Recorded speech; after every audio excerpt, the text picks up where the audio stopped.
ನಮಸ್ಕಾರ ಆತ್ಮೀಯರೇ. ಏನು ಇವತ್ತು ಬಹಳ ಬ್ಯಾಡ್ ಸುದ್ದಿ, ಬ್ಯಾಡ್ ಅಂತ ಹೇಳಿದ್ರೆ ತುಂಬಾ ಬ್ಯಾಡ್ ಸುದ್ದಿ. ಎಷ್ಟು ಬೇಸರ ಆಗ್ತಾ ಇದೆ ಅಂತ ಹೇಳಿದ್ರೆ, ಹೋಟೆಲ್ ಕಾರ್ಮಿಕರನ್ನ ನಾವು ಹೋಟೆಲ್ ಕಾರ್ಮಿಕರ ಪರ ನಿಂತ್ಕೊಂಡು ಹೋಟೆಲ್ ಕಾರ್ಮಿಕರಿಗೆ ಸರ್ಕಾರ ನೋಡ್ಕೊಳ್ಳಿ, ಅವರಿಗೆ ಸರಿಯಾದ ಒಂದು ವ್ಯವಸ್ಥೆ ಮಾಡ್ಲಿ ಅಂತ ನಾವು ನೋಡಿದ್ರೆ, ಇವತ್ತು ಹೋಟೆಲ್ ಕಾರ್ಮಿಕರು, ಆಟೋ ಚಾಲಕರು ಇಂಥವರಿಂದ ಮೇಲ್ ಬಂದಂತಹ ಒಂದು ಫಿಲ್ಮ್ ಲ್ಯಾಂಡ್ ಅಲ್ಲಿ ಮೇಲ್ ಬಂದಂತಹ ದರ್ಶನ್ ಅವರು ಮತ್ತೆ ಅವರ ಸ್ನೇಹಿತರು ಸೇರ್ಕೊಂಡು, ಅಂದ್ರೆ ದರ್ಶನ್ ಅಂಡ್ ಟೀಮ್, ದರ್ಶನ್ ಅವರೇ ಹೊಡೆದ್ರು ಅಥವಾ ಅವ್ರ ಸ್ನೇಹಿತರು ಹೊಡೆದ್ರು ನನಗೆ ಗೊತ್ತಿಲ್ಲ, ಆದ್ರೆ ಅವರ ಟೀಮ್ ಸೇರ್ಕೊಂಡು ಇವತ್ತು ಒಬ್ಬ ಕಾರ್ಮಿಕನ ಮೇಲೆ, ಹೋಟೆಲ್ ಕಾರ್ಮಿಕನ ಮೇಲೆ ಹಲ್ಲೆ ನಡೆಸುವಂತ ಕೆಲಸನ ಮೈಸೂರಿನ ಪ್ರಿನ್ಸ್ ಹೋಟೆಲ್ ಅಲ್ಲಿ, ಸಂದೇಶ್ ನಾಗರಾಜ್ ಅವರಿಗೆ ಸೇರಿದಂತ ಪ್ರಿನ್ಸ್ ಹೋಟೆಲ್ ನಲ್ಲಿ ಇವರು ಒಂದು ಕಾರ್ಮಿಕರ ಮೇಲೆ ಹಲ್ಲೆ ಮಾಡುವಂತದ್ದು, ದರ್ಪ ಮಾಡುವಂತದ್ದು ಮೆರೆದಿದ್ದಾರೆ ಅಂತ ಹೇಳಿದ್ರೆ, ಇವರು ನಿಜವಾದ ಒಂದು ಜೀವನದಲ್ಲಿ ಹೀರೋ ಆಗಿ ನಡ್ಕೋಬೇಕಾದವರು. ಬರೀ ಫಿಲ್ಮ್ ಅಲ್ಲಿ ಮಾತ್ರ ಹೀರೋ, ನಾನು ಬೇರೆ ಕಡೆ ವಿಲಾನ್ ಅನ್ನುವ ರೀತಿಯಲ್ಲಿ ನಡೀತಾರೆ. ನಿನ್ನೆ ಅವರು ಒಂದು ಮಾತು ಹೇಳ್ತಾರೆ, ಯಾವುದೋ ಒಂದು ಹೆಣ್ಮಗು ಏನೋ ಇದ್ ಮಾಡ್ತು ಅಂತ, ಅವಾಗ ನಾವು ಬಹಳ ನೊಂದ್ಕೊಂಡ್ವಿ. ಅಯ್ಯೋ ದರ್ಶನ್ ಅವ್ರಿಗೆ ಹೀಗಾಯ್ತಲ್ಲ ಅಂತ ಹೇಳ್ಬಿಟ್ಟು ಬಹಳ ನೊಂದ್ಕೊಂಡ್ವಿ. ಅವಾಗ ಒಂದ್ ಮಾತು ಹೇಳ್ತಾರೆ, ತಲೆ ಕಡಿತೀನಿ ಅಂತಾರೆ, ಸಾರ್ವಜನಿಕವಾಗಿ ತಲೆ ಕಡಿತೀನಿ ಅಂತ ಹೇಳ್ತಾರೆ. ಅವರು ಯಾರು ತಪ್ಪು ಮಾಡಿದಾರೋ ಅವರನ್ನ ತಲೆ ಕಡಿತೀನಿ ಅನ್ನೋ ಒಂದು ಅಸಂಬದ್ಧ ಮಾತುಗಳನ್ನ ಅವ್ರು ಹೇಳ್ತಾರೆ. ಅವ್ರನ್ನ ಫಾಲೋ ಮಾಡುವಂತ ಎಷ್ಟೋ ಅಭಿಮಾನಿಗಳಿರ್ತಾರೆ. ಅಂತದ್ರಲ್ಲಿ ಈಗ ಒಬ್ಬ ದರ್ಶನ್ ರವರು, ಅವರ ಒಂದು ಟೀಮು ಏನು ಪ್ರಿನ್ಸ್ ಹೋಟೆಲ್ ಅಲ್ಲಿ ತಿಂದು ಮಜಾ ಮೋಜು ಮಸ್ತಿ ಮಾಡಿ ಅದೇ ತಂದ್ಕೊಡುವಂತ ಒಬ್ಬ ಸಪ್ಲೈಯರ್ ಮೇಲೆ ಹಲ್ಲೆ ಮಾಡ್ತಾರೆ ಅಂತ ಹೇಳಿದ್ರೆ, ಇವರ ಒಂದು ಕೆಟ್ಟ ಚಾಳಿ ಎಲ್ಲಿವರೆಗೆ ಬೆಳೆದಿದೆ. ವೈಯಕ್ತಿಕವಾಗಿ ನಾನು ಹೇಳ್ಬೇಕಂದ್ರೆ, ನಾನೊಬ್ಬ ದರ್ಶನ್ ಫ್ಯಾನ್. ದರ್ಶನ್ ಅಂತ ಹೇಳಿದ್ರೆ ನನಗೆ ಬಹಳ ಅಭಿಮಾನ ಜಾಸ್ತಿ, ಯಾಕಂದ್ರೆ ನೇರ ರಿಯಾಲಿಟಿಯಲ್ಲಿ ಮಾತಾಡುವಂತ ವ್ಯಕ್ತಿ ದರ್ಶನ್ ರವರು. ಹಾಗಾಗಿ ನಮ್ಗೆ ಬಹಳ ಇಷ್ಟ. ಆದ್ರೆ ಫಾಲೋವರ್ಸ್ ಅವರು ಅವ್ರ ಹೆಸರಿನಲ್ಲಿ ಹಲ್ಲೆ ಮಾಡ್ತಾರೆ ಅಲ್ಲಿ ಹೋಗಿ ಅಂತ ಹೇಳೋದೇ ಹೋದಾದ್ರೆ ನನಗೆ ಬೇಸರ ಆಗ್ತದೆ. ನಾವು ದರ್ಶನ್ ಅವ್ರನ್ನ, ಅವರ ಸಿನಿಮಾವನ್ನ, ಯಾವ ಸಿನಿಮಾ ಬಂದ್ರು ನಾವು ನೋಡೋದೇ ಬಿಡೋದಿಲ್ಲ. ಅಂತ ಫಾಲೋವರ್ಸ್ ಆಗಿಯೂ ಕೂಡ ಇವತ್ತು ಬೇಸರ ಆಗಿದೆ. ಯಾಕಂದ್ರೆ ನನ್ನ ಕಾರ್ಮಿಕರ ಮೇಲೆ ಬೆಳೀತಾರೆ, ಅಷ್ಟು ದೊಡ್ಡ ಮಟ್ಟಕ್ಕೆ ಅವರು ಬೆಳೀತಾರೆ ಅಂತ ಹೇಳಿದ್ರೆ ಬಹಳ ಬೇಸರ ಆಗ್ತಾ ಇದೆ. ಈಗ ನಾವು ಸಂಬಂಧಪಟ್ಟ ಕುಟುಂಬನ, ಏನು ಕಾರ್ಮಿಕ ಕುಟುಂಬನ ಭೇಟಿ ಆಗ್ತಾ ಇದ್ದೀವಿ. ಆ ಕಾರ್ಮಿಕರ ಕುಟುಂಬಕ್ಕೆ ಸೂಕ್ತ ನ್ಯಾಯ ಸಿಗಬೇಕು. ಇವರ ಅಧಿಕಾರ ಬೆಳೆಸಿ, ಇವರ ಪ್ರಭಾವ ಬೆಳೆಸಿ ಆ ಕೇಸನ್ನ ಮುಚ್ಚಾಕ್ಲಿಕ್ಕೆ ಏನು ಪ್ರಯತ್ನ ಮಾಡ್ತಾ ಇದ್ರು ಅದು ಖಂಡನೀಯ. ಮುಚ್ಚಾಕ್ಬಾರ್ದು. ಹಾಕಿದ್ದೆ ಹೌದಾದ್ರೂ ಅವ್ರ ಮೇಲೆ ನಾವು ದೂರನ್ನ ದಾಖಲು ಮಾಡ್ತೇವೆ. ತಕ್ಷಣ ಸರ್ಕಾರ ತಕ್ಷಣವಾಗಿ ಅವ್ರನ್ನ ಬಂಧಿಸುವಂತ ಕೆಲಸ ಮಾಡ್ಬೇಕು. ಇಮಿಡಿಯೇಟ್ ಆಗಿ ಅವ್ರನ್ನ ಬಂಧಿಸುವಂತ ಕೆಲಸ ಮಾಡಿ, ಯಾರ್ಯಾರು ಆರೋಪಿಗಳಿದಾರೋ ಅವ್ರನ್ನ ಬಂಧಿಸಬೇಕು.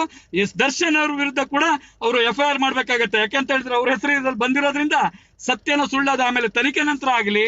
ಈ ರೀತಿಯಾಗಿ ಜನಗಳಿಗೆ ಕಾರ್ಮಿಕರ ಮೇಲೆ ಹಲ್ಲೆ ಮಾಡುವಂತ ಕೆಲಸನ ಎಷ್ಟು ಕೀಳ ಅಭಿರುಚಿ ಇರ್ಬೋದು, ಇದು ಎಷ್ಟು ಕೀಳ ಅಭಿರುಚಿ ಇರ್ಬೋದು ಅವ್ರದ್ದು. ಈಗ ಇಂದ್ರಜಿತ್ ಲಂಕೇಶ್ ಅವರು ಕೆಲವು ದಾಖಲೆಗಳನ್ನ ಬಿಡುಗಡೆ ಮಾಡ್ತೀನಿ ಅಂತ ಹೇಳಿದ್ದಾರೆ.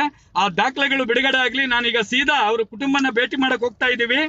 ಅವರ ಕುಟುಂಬನ ಭೇಟಿ ಮಾಡಿ ಅವರಿಗೆ ನೆರವು, ಕರ್ನಾಟಕ ರಾಜ್ಯ ಕಾರ್ಮಿಕ ಪರಿಷತ್ತು, ಕರ್ನಾಟಕದಲ್ಲಿರುವ ಎಲ್ಲ ಸಂಘಟನೆಗಳ ಒಂದು ನೇತೃತ್ವದಲ್ಲಿ, ಕಾರ್ಮಿಕ ಪರ ಸಂಘಟನೆಗಳ ಒಂದು ನೇತೃತ್ವದಲ್ಲಿ ಬೃಹತ್ತಾದ ಒಂದು ಪ್ರತಿಭಟನೆಯನ್ನು ಹಮ್ಮಿಕೋಬೇಕಾಗತ್ತೆ.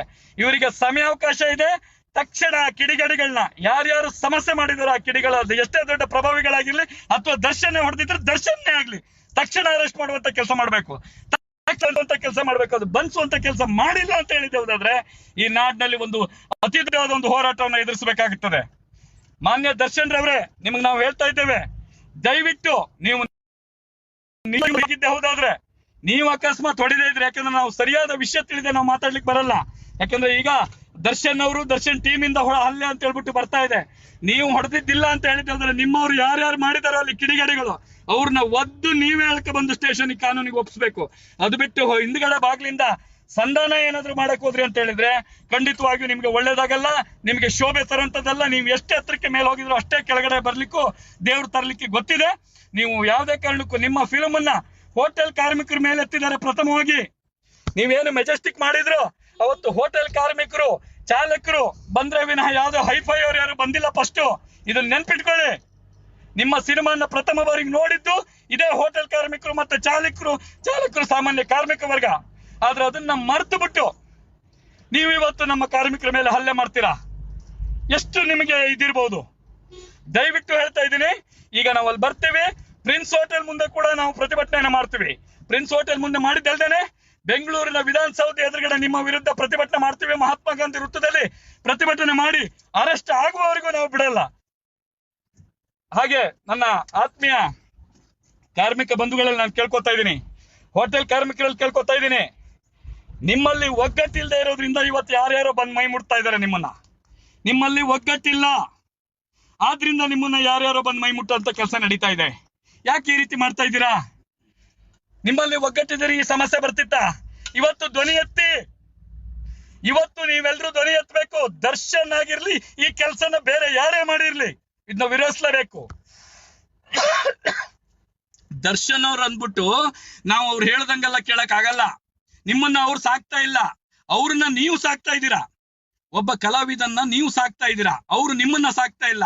ನೆನಪಿಟ್ಕೊಳ್ಳಿ, ಅವರ ಒಳ್ಳೆತನಕ್ಕೆ ನಾವು ಇಲ್ಲಿವರೆಗೆ ಅವರನ್ನ ನೋಡಿದ್ದೇವೆ, ಅವರ ಸಿನಿಮಾಗಳನ್ನು ನೋಡಿದ್ದೇವೆ, ಅವರಿಗೆ ಬೆಂಬಲವಾಗಿ ನಿಂತಿದ್ದೇವೆ, ಅವರ ಅಭಿಮಾನಿಗಳಾಗಿದ್ದೇವೆ. ಆದ್ರೆ ಅಭಿಮಾನಿಗಳಿಗೆ ತೊಂದರೆ ಮಾಡುವಂತ ಸಂಸ್ಕೃತಿ ಅವರಲ್ಲಿ ಹುಟ್ಟುಕೊಳ್ತಾ ಇದೆ ಅಂತ ಹೇಳಿದ್ರೆ ಅದನ್ನ ಮಟ್ಟ ಹಾಕುವಂತ ಕೆಲಸಗಳು ಕೂಡ ನಡಿಬೇಕು ಅಷ್ಟೇ ಜಲ್ದಿ.